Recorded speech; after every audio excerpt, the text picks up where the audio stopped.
नमस्कार दोस्तों, आज की बड़ी खबर कनाडा से है, जहां पे आईआरसीसी ने पोस्ट ग्रेजुएट वर्क परमिट के लिए एलिजिबल फील्ड ऑफ स्टडी में बड़ा बदलाव किया है। अगर आप कनाडा में पढ़ाई करने का प्लान कर रहे हैं या ऑलरेडी स्टूडेंट हैं तो ये अपडेट आपके लिए बहुत जरूरी है। मैं हूं आपका दोस्त, आपका होस्ट ध्रुदीप ठक्कर और आप देख रहे हैं कानन वीजा इनसाइट्स।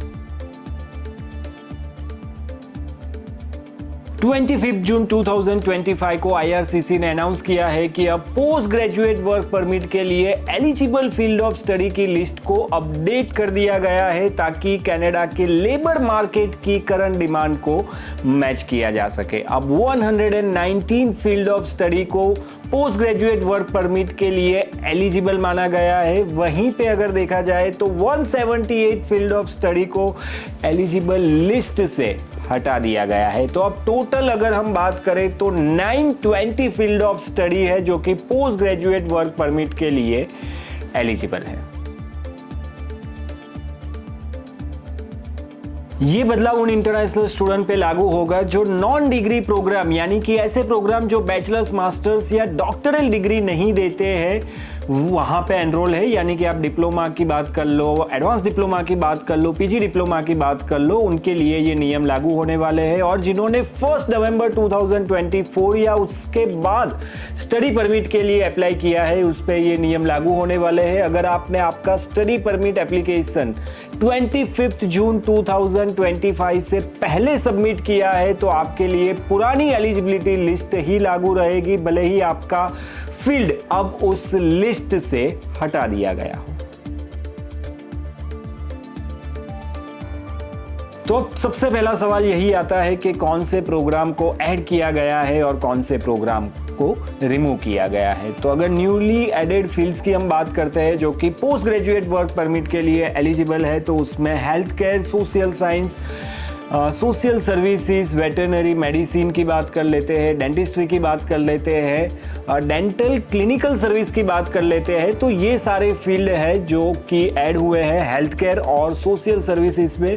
उसके अलावा एजुकेशन को पहली बार पोस्ट ग्रेजुएट वर्क परमिट के लिए एलिजिबल बनाया गया है। चाहे आप बायोलॉजी टीचर की बात कर ले, एजुकेशन कंप्यूटर टीचर्स की बात कर ले, केमिस्ट्री टीचर की बात कर ले, तो ये सारे फील्ड ऑफ स्टडी को इंक्लूड किया गया है। उसी तरीके से ट्रेड में कंस्ट्रक्शन मैनेजमेंट, सीएनसी के कुछ प्रोग्राम को इंक्लूड किया गया है, कैबिनेट मेकिंग जैसे प्रोग्राम को ऐड किया गया है, स्टेम में आर्किटेक्चर के ज़्यादातर प्रोग्राम को ऐड किया गया है। तो अब हम बात कर लेते हैं कि ऐसी कौन सी फील्ड है जिसको रिमूव किया गया है।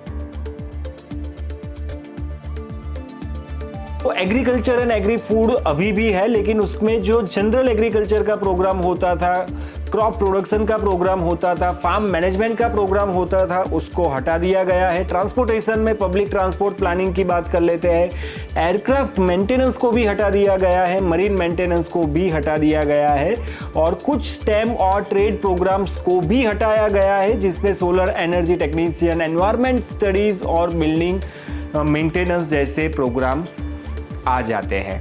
तो अब सबसे पहला सवाल आपके दिमाग में ये भी आ रहा होगा कि अगर हमारा फील्ड ऑफ स्टडी, मतलब जहां पे हमने अप्लाई किया था, वो अभी अगर इस फील्ड ऑफ स्टडी में नहीं है, उसे रिमूव कर दिया गया है, तो आपको क्या करना है।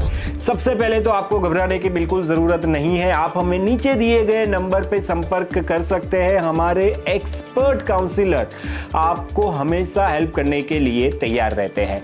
अब मान लीजिए कि आपने 25 जून 2025 से पहले स्टडी परमिट अप्लाई कर दिया है, तो आप पर पुराने रूल्स ही लागू होने वाले हैं। ये नया रूल्स आप पे लागू नहीं होने वाला है, चाहे आपने सितंबर इंटेक के लिए किया हो या उससे पहले आगे आने वाले इंटेक के लिए आपको किया हो। उसके लिए आपको टेंशन लेने की ज़रूरत नहीं है। अगर आपको 25 जून 2025 से पहले स्टडी परमिट के लिए आपने अप्लाई कर दिया है।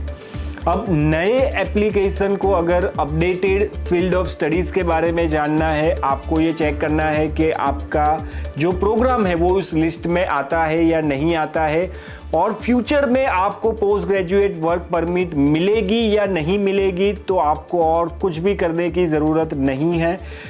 आपको कमेंट पे लिख देना है कनाडा इन्फो, हमारी टीम सामने से आपका संपर्क करेगी। आप नीचे दिए गए नंबर पे हमें संपर्क कर सकते हैं। ये जानने के लिए भी आप हमारा कांटेक्ट कर सकते हैं कि सर हमने यहाँ पे अप्लाई किया हुआ है, क्या ये एलिजिबल हो पाएंगे या नहीं हो पाएंगे। और इन फ्यूचर भी अगर आप कोई प्रोग्राम लेना चाहते हैं तब भी आप कम से कम एक बार नीचे दिए गए नंबर पे संपर्क कर लीजिए, ताकि आपको आगे आने वाले वक्त में पोस्ट ग्रेजुएट वर्क परमिट के लिए कोई भी दिक्कत ना हो। तो ये बदलाव कनाडा में पढ़ाई करने वाले और प्लानिंग कर रहे इंडियन स्टूडेंट्स के लिए बहुत ही इंपॉर्टेंट है, बहुत ही इंपैक्टफुल है। इसलिए कोर्स सिलेक्शन करना हो, प्रोग्राम सिलेक्शन करना हो, तो ये अपडेटेड एलिजिबिलिटी फील्ड की लिस्ट को चेक आपको जरूर से करना है। अगर आपको ये वीडियो पसंद आ रहा है तो उसे लाइक कीजिए, हमारे चैनल को सब्सक्राइब कीजिए और ऐसी ही अपडेटेड इंफॉर्मेशन आपको लगातार मिलती रहे, इसलिए ये पास में जो बेल आइकॉन दिया गया है उसे प्रेस कर दीजिए ताकि आपको तुरंत ही नोटिफिकेशन मिल जाएगा। तो आज के लिए बस इतना ही। ऐसी ही खास खबरों के लिए, ऐसी ही खास अपडेट्स के लिए देखते रहिए कानन वीजा इनसाइट्स।